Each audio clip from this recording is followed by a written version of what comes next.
I was reading a book from my childhood called Custard the Dragon, and I thought that you and Eric need this a lot, so I'm gonna read you a poem, and it's funny. It's called The Tale of Custard the Dragon.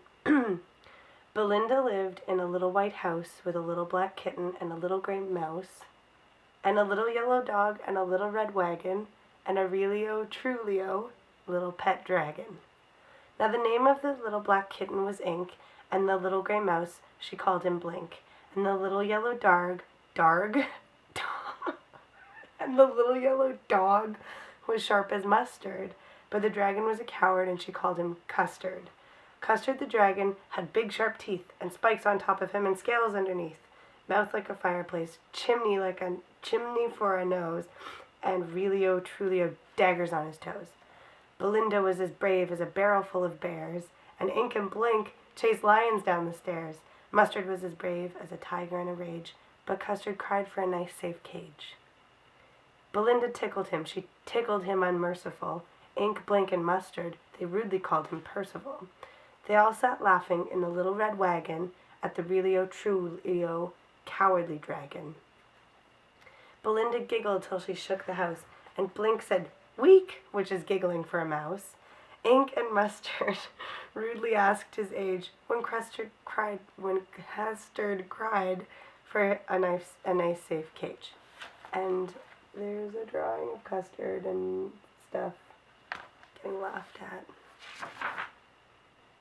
Now things get exciting. Suddenly they heard a nasty sound, and Mustard growled and looked all around. "Me youch," cried Ink, and "Ooh," cried Belinda, for there was a pirate climbing in the window. Pistol in his left hand and pistol in his right, and he held his teeth a cutlass bright. His beard was black, one leg was wood, it was clear that the pirate meant no good. Belinda paled, and she cried, "Help, help," but Mustard fled with a terrified yelp. Ink trickled down to the bottom of the household, and little Mouse Blink strategically mouseholed.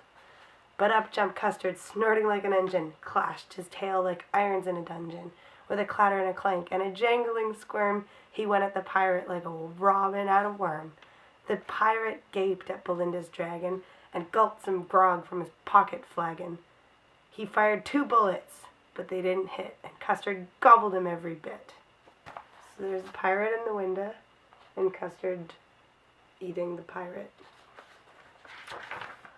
Belinda embraced him, Mustard licked him. No one mourned for his pirate victim. Ink and Blink in glee did gyrate around the dragon that ate the pirate. It's a good rhyme. But presently up spoke little dog Mustard.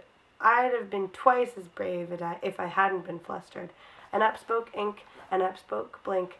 "We'd have been 3 times as brave, we think." And Custard said, "I quite agree that everybody is braver than me."